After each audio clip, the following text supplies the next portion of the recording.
Hello friends, నమస్కారము. Finance to non finance people, ఈ topic చాలా ఇంపార్టెంట్ ఫ్రెండ్స్. చాలా మంది ఫైనాన్స్, అరే అది ఇది ఇది నేను చదవలేదు, ఇది నాకు అసలు ఐడియా లేదు, ఆ భయంతో ముందుకెళ్తారు ఫ్రెండ్స్. సో దానికి సంబంధించిన ఒక చిన్న వీడియో అనేది నేను ఇక్కడ పెడుతున్నాను. మీ వీడియో చూసిన తర్వాత డెఫినెట్లీ ఏదైనా కమెంట్స్ ద్వారా కూడా మీరు నా ఈ పర్టికులర్ వీడియో తోటి మీరు షేర్ చేసుకోవచ్చు. ఫస్ట్, ఫైనాన్స్ కాన్సెప్ట్స్ చాలా చాలా సింపుల్ గా అర్థం చేసుకోవాలి. మనం ఫైనాన్స్ తోటి కనెక్టెడ్ ఉన్నామా లేదా అనేది చాలా చాలా ఇంపార్టెంట్. ఈ వీడియోలో మనం ఈ అన్ని పాయింట్స్ కవర్ చేయబోతున్నాము. సో వన్ బై వన్ ముందుకెళ్ళిపోదాము. So first point, financial concept అనేది అర్థం చేసుకోవాలి. So as an individual person మనకి ఫైనాన్షియల్ టర్మినాలజీస్ ఏమేమి ఉంటాయి అనేది ముఖ్యంగా మనం తెలుసుకోవాలి. సో దాన్ని మనం జార్గాన్స్ అంటాము. సో చిన్న చిన్నగా పదాలు అంటారు. సో ఏది ముఖ్యమైనవి మనం సింపుల్ టర్మినాలజీస్ మనకి అలవాటు అవ్వాలి, తెలియాలి. దాన్ని ఏ ప్రకారంగా మనం దాన్ని అర్థం చేసుకోవాలి, దాన్ని పాటించాలి అనే విషయం మనం ఫైనాన్షియల్ టర్మినాలజీస్ ద్వారా మనం తెలుసుకుంటాము. ఇది తెలుసుకున్న తర్వాత చిన్నగా మనం ఫైనాన్షియల్ డిసిషన్స్ ఇంప్రూవ్ అవుతుంది అనేది మనం అర్థం చేసుకోవాలి, రైట్? సో ఫస్ట్ గా మనం ఒక ఫైనాన్షియల్ స్టేట్మెంట్ గురించి మనం మాట్లాడుతుంటే, ఇది ఒక కంపెనీ ప్రాసెస్ తోటి మనం వెళ్తాము. సో ఒక కంపెనీ గురించి వివరంగా మనం తెలుసుకోవాలి అంటే దాని ఫైనాన్షియల్ స్టేట్మెంట్ చదవాలి అంటారు. సో ఫైనాన్షియల్ స్టేట్మెంట్ చదవాలంటే ఇన్కమ్ స్టేట్మెంట్, ఇన్కమ్ ఎలా వస్తుంది, ఖర్చులు ఎలా చేస్తున్నారు అనేది ఇన్కమ్ స్టేట్మెంట్ చూపిస్తుంది. సెకండ్ది మనకి balance sheet over view. So అనేది మనకి తెలుస్తుంది. So balance sheet over view అనేది ఏంటంటే, కంపెనీ ఇవాళ ఉన్న పరిస్థితుల్లో వాళ్ళ యొక్క ఆస్తులు ఎక్కువ ఉన్నాయా, అప్పులు ఎక్కువ ఉన్నాయా అనేది మనకి యాజ్ ఆన్ డేట్ మనకి బ్యాలెన్స్ షీట్ చూపిస్తుంది. So purpose of financial statement, company విషయంలో ఒక కంపెనీ ఫైనాన్షియల్ హెల్త్ ఎలా ఉంది అనేది మనకి తెలుస్తుంది. అప్పుల్లో ఉన్నారా, లేకపోతే లాభాల్లో ఉన్నారా, లేకపోతే ఆస్తులు ఎక్కువ ఉన్నాయా, ఫైనాన్షియల్ అసెట్స్ ఉన్నాయా అని ఇవన్నీ చిన్న విషయాలు మనకి ఫైనాన్షియల్ స్టేట్మెంట్ ద్వారా ముందు తెలుస్తుంది. సో ఇక్కడ తెలుసుకోవాల్సిన విషయం ఏంటంటే, రెవెన్యూ ఏంటి, ప్రాఫిట్ ఏంటి, క్యాష్ ఫ్లో ఏంటి అనేది మనకి తెలియాలి. సో రెవెన్యూ అనేది ఏంటంటే, ఒక మనిషి లేకపోతే ఒక కంపెనీకి సంబంధించిన ఆదాయం ఎక్కడి నుంచి వస్తున్నాయి అనేది మనకి స్పష్టంగా తెలియాలి. అంటే నాకు సాలరీ వస్తుందా, నాకు బిజినెస్ ఇన్కమ్ వస్తుందా, నాకు మల్టిపుల్ బిజినెస్ ఛానల్స్ ఉండే అక్కడి నుంచి నాకు ఇన్కమ్ వస్తుందా, లేకపోతే నేను ఇన్వెస్ట్మెంట్ చేశాను, ఇన్కమ్ ఫ్రమ్ అసెట్స్ నుంచి నాకు ఆ లాభం వస్తుందా, హౌస్ ఉంది దాన్ని నేను రెంట్ ఇచ్చాను, హౌస్ ప్రాపర్టీ కింద నాకు ఇన్కమ్ వస్తుందా. సో ఇవన్నీ టోటల్ నేను చేసుకుంటా వెళ్ళాలి. సో టోటల్ ఇన్కమ్ జనరేట్ చేసిన పాయింట్ నుంచి నా ఖర్చులు నేను మైనస్ చేసుకుంటే నాకు వచ్చిన పాయింట్ అనేది ప్రాఫిట్ లో ఉంటాను.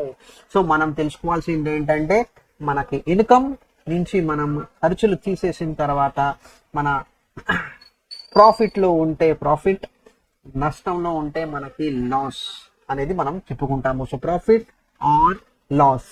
సో లాభం ఎప్పుడు ఉంటది, ఇన్కమ్ ఎక్కువ ఉన్నప్పుడు ఎక్స్పెన్సెస్ కింద మనకి ప్రాఫిట్ లో ఉంటాము. అదే విధంగా ఎక్స్పెన్సెస్ ఎక్కువ ఉందనుకోండి, ఇన్కమ్ మీద మనకి లాస్ అనేది మనం చెప్పుకోవచ్చు. సో ఈ క్యాష్ ఫ్లో స్టేట్మెంట్ చూడంగానే మనకి స్పష్టంగా ఒక కంపెనీ విషయం క్లియర్ గా తెలిసిపోతుంది. లాభంలో ఉన్నారా, నష్టంలో ఉన్నారా, ఆదాయం ఎక్కువ ఉందా, నష్టంలో ఎక్కువ ఉందా, ఖర్చులు ఎక్కువ ఉన్నాయా అని పూర్తిగా వివరంగా మనం కంపెనీ విషయంలో మనం తెలుసుకుందాము. సో ఇదే విషయాలు మనం పర్సనల్ లెవెల్లో కూడా మనం తెలుసుకోవచ్చు. దాన్ని మనం పర్సనల్ ఫైనాన్సెస్ అనేది మనం చెప్పుకుంటాము. సో కంపెనీ విషయం మనం చూసాము. సో ఇండివిజువల్ పర్సన్ కింద మనం వెళ్తుంటే దాన్ని మనం బడ్జెటింగ్ అంటాము.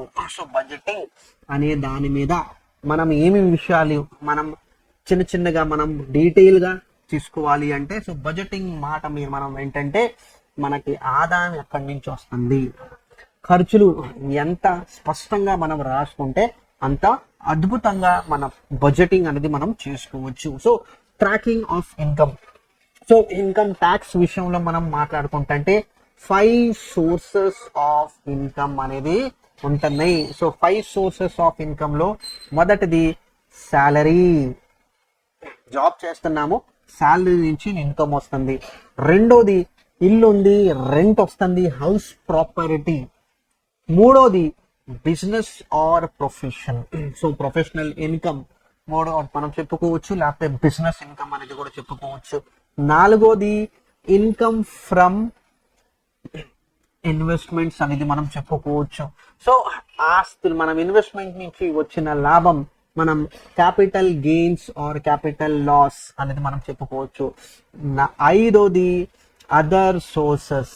అదర్ సోర్సెస్ అంటే మనకి పాలసీ తీసుకున్నాము, మెచ్యూరిటీ అమౌంట్ వచ్చింది, అదర్స్ లో వచ్చింది. మనం షేర్స్ కొన్నాము, షేర్స్ కొన్న బెనిఫిట్ మనకి డివిడెండ్ రూపంగా వచ్చింది, అది అదర్ ఇన్కమ్ లో మనకు వచ్చేసింది. సో ఈ 5 డిఫరెంట్ టైప్స్ ఆఫ్ ఇన్కమ్ మనకి చూసుకుంటే ఇన్కమ్ డీటెయిల్ గా మనకి తెలియాలి. ఈ 5లో మనకి ఎక్కడి నుంచి మనకి ఇన్కమ్ కంటిన్యూస్ గా వస్తుంది అనేది ఫస్ట్ అర్థం చేసుకోవాలి. సో ట్రాకింగ్ ఇన్కమ్ అనేది మనం ఇక్కడ తెలుస్తుంది. ఖర్చులు ఎక్కడ వెళ్తున్నాయి, సో ప్యాటర్న్ ఆఫ్ ఎక్స్పెన్సెస్ అనేది మనకి ఇంపార్టెంట్. సో మంత్లీ ఎక్స్పెన్సెస్ ఉండయ్యా, క్వార్టర్లీ ఎక్స్పెన్సెస్ ఉండయ్యా, హాఫ్ ఇయర్లీ ఎక్స్పెన్సెస్ ఉండయ్యా, ఇయర్లీ ఎక్స్పెన్సెస్ ఉండయ్యా, ఆర్ డైలీ ఎక్స్పెన్సెస్ ఉండయ్యా, వీక్లీ ఎక్స్పెన్సెస్ ఉండయ్యా. ఖర్చులు ప్యాటర్న్ అనేది మనం స్పష్టంగా తెలియాలి. దాని అనుకూలంగా మనం ఈ ప్రతి ఒక్క చిన్న చిన్న విషయం అనేది మనం తెలుసుకోవాలి. కళ్ళు మూసుకొని బడ్జెటింగ్ అనేది జరగదు. స్పష్టంగా మనం రాసుకొని మనం ప్రాసెస్ చేసుకుంటే చాలా చాలా అద్భుతంగా మనం ముందుకెళ్తాము. సో ఇన్వెస్ట్మెంట్ మనం ఇంతవరకే మనం మాట్లాడుకున్నాము. సో సేవింగ్ స్ట్రాటజీస్, మనం క్యాపిటల్ ఇన్వెస్ట్మెంట్ అనేది చేసుకుంటే ఎమర్జెన్సీ ఆలోచనతో వెళ్తున్నాము, ఫ్యూచర్ నీడ్స్ ప్రకారంగా మనం ముందుకెళ్తున్నాము. అంటే ఇక్కడ నేను పెట్టిన డబ్బు, దాచుకున్న డబ్బు నాకు ఎప్పుడైనా ఎమర్జెన్సీకి అవసరం ఉన్నప్పుడు నేను దాన్ని వాడుకుంటాను. నేను ఇక్కడ రిటర్న్స్ అనేది ఎక్స్పెక్ట్ చేసుకోవట్లేదు. ఇక్కడ నాకు క్యాపిటల్ ప్రొటెక్షన్ ప్లస్ లిక్విడిటీ, అవసరం ఉన్నప్పుడు నేను ఆ డబ్బు నేను వాడుకుంటాను. సో క్యాపిటల్ ప్రొటెక్షన్, ఈ రెండిటి మీద నా ఆలోచన ఉన్నప్పుడు నేను సేవింగ్ స్ట్రాటజీ అనేది నేను వాడుకుంటా. అది కాకుండా నా దగ్గర ఒక లిక్విడ్ క్యాష్ ఉంది, ఎక్సెస్ ఆఫ్ లిక్విడ్ క్యాష్, దాని నుంచి ఒక లాభం అనేది నాకు రావాలి అనే ఆలోచన వచ్చినప్పుడు మనకి ఇన్వెస్ట్మెంట్ స్ట్రాటజీకి ముందుకు వెళ్తాము. దాంట్లోంచి మనకి వెల్త్ క్యాపిటల్, నేను 100 రూపాయలు పెడతంటే 100 రూపాయలు 300 పెరిగిద్దా, 500 పెరిగిద్దా, 1000 దాకా వెళ్ళిద్దా అనే ఆలోచనతోటి మనం ఉన్నప్పుడు వెల్త్ బిల్డింగ్ ప్రాసెస్ లో మనం వెళ్తున్నాము. సో ప్రాబ్లం ఎక్కడ వచ్చిందంటే ఈ 100 రూపాయలు 300 5 సంవత్సరాల్లో అవుతుందా, ఈ 100 రూపాయలు 500 5 సంవత్సరాల్లో అవుతుందా, ఈ 100 రూపాయలు 1000 రూపాయలు 5 సంవత్సరాల్లో అవుతుందా. సో టైం అనేది మనం ఇక్కడ ఫిక్స్ చేస్తే అక్కడ మనం మన డిస్టర్బెన్స్ అనేది మనం వెళ్ళిపోతాము. మనం ఎక్కువగా పానిక్ అవుతాము, ఎక్కువగా స్ట్రెస్ పెట్టుకుంటాము మన ఇన్వెస్ట్మెంట్ మీద. సో ఇక్కడ ఒక చిన్న ప్రాసెస్ తోటి మనం వెళ్ళాలి. సో దాన్ని మనం ఫైనాన్షియల్ ప్లానింగ్ అనేది మనం చెప్తాము. సో దీని రిలేటెడ్ ఫర్దర్ గా మనం చెప్పుకుందాం friends. But savings and investments గురించి నేను ముందు కూడా మన వీడియోస్ లో నేను చెప్పాను. సో చిన్న ఐడియా అనేది మీకు ఇక్కడ ఇచ్చాను. సో ఇందాక చెప్పుకున్నట్టు సేవింగ్స్ ఇంకా ఇన్వెస్ట్మెంట్ కాకుండా క్రెడిట్ మేనేజ్మెంట్. క్రెడిట్ మేనేజ్మెంట్ అనేది చాలా చాలా క్రూషియల్ గా ఉంటుంది. సో అప్పు మనం తీసుకుంటుంటే మన దేనికోసం మనం తీసుకుంటున్నాము. సో అప్పు అనేది ఒక రెస్పాన్సిబుల్ లోన్ మేనేజ్మెంట్ ప్రాసెస్ తోటి మనం వెళ్ళాలి. అది వెళ్ళకపోతే మన క్రెడిట్ స్కోర్ డ్యామేజ్ అవుతుంది. మనం రెగ్యులర్లీ పెనల్టీస్ మనం పే చేస్తాము. ఆ పెనల్టీస్ పే చేసుకుంటా కూడా మన క్రెడిట్ స్కోర్ కూడా డిస్టర్బ్ అవుతుంది. సో డెట్ అనేది చాలా చాలా క్రూషియల్ పాయింట్ ఇవాళ ఫైనాన్షియల్ మేనేజ్మెంట్ లో, పర్సనల్ ఫైనాన్సెస్ లో.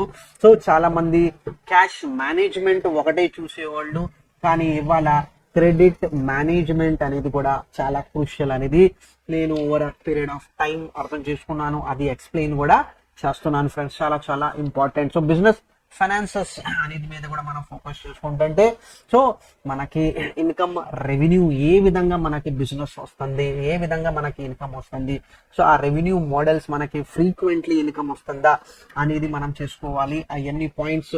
సో ప్రాఫిట్ జనరేటింగ్ ప్రాసెస్ అనేది మనం రెడీ చేసుకోవాలి. సో ఎందుకంటున్నాను ఫ్రెండ్స్ అంటే మనకి ఏంటంటే బిజినెస్ ఇన్కమ్ చాలా క్రూషియల్. మనం కష్టపడుతున్నాము, రిస్క్ తీసుకుంటున్నాము. సో రిస్క్ తీసుకున్న తర్వాత మోస్ట్లీ మనం ఆ డబ్బు, ఆ ప్రాఫిట్స్, ఆ రెవెన్యూ మనం లో రిస్క్ దాంట్లో మనం వెళ్తాము, తక్కువ రిస్క్ ఉన్న దాంట్లో వెళ్తాము. సో దానికోసం మనం బ్యాంక్ ఎఫ్డీస్కి వెళ్ళిపోతాము, లేకపోతే పోస్టల్ ఎఫ్డీస్కి వెళ్ళిపోతాము, ఆర్ ఎల్స్ మనకి డెట్ మ్యూచువల్ ఫండ్స్ కూడా మనకి అవైలబుల్ గా ఉంటాయి, లేకపోతే హైబ్రిడ్ మ్యూచువల్ ఫండ్స్ కూడా మనకి అవైలబుల్ గా ఉంటాయి. సో కష్టపడిన డబ్బు సేఫర్ సైడ్ లో వెళ్తే చాలా చాలా బెటర్ గా ఉంటది. సో బ్యాలెన్స్ షీట్ మనం ఇండివిజువల్ కార్పొరేట్ దాంట్లో ఉన్నట్టు మనం ఇండివిజువల్ లెవెల్లో కూడా మనం బ్యాలెన్స్ షీట్ అనేది మనం చెక్ చేసుకోవాలి. మన over a period of time ఒక 5 సంవత్సరాలు మనం కష్టపడి పని చేసాము, ఉద్యోగం చేసాము, మనం ఆస్తులు సంపాదించుకున్నామా లేకపోతే అప్పులు పెరుగునియా.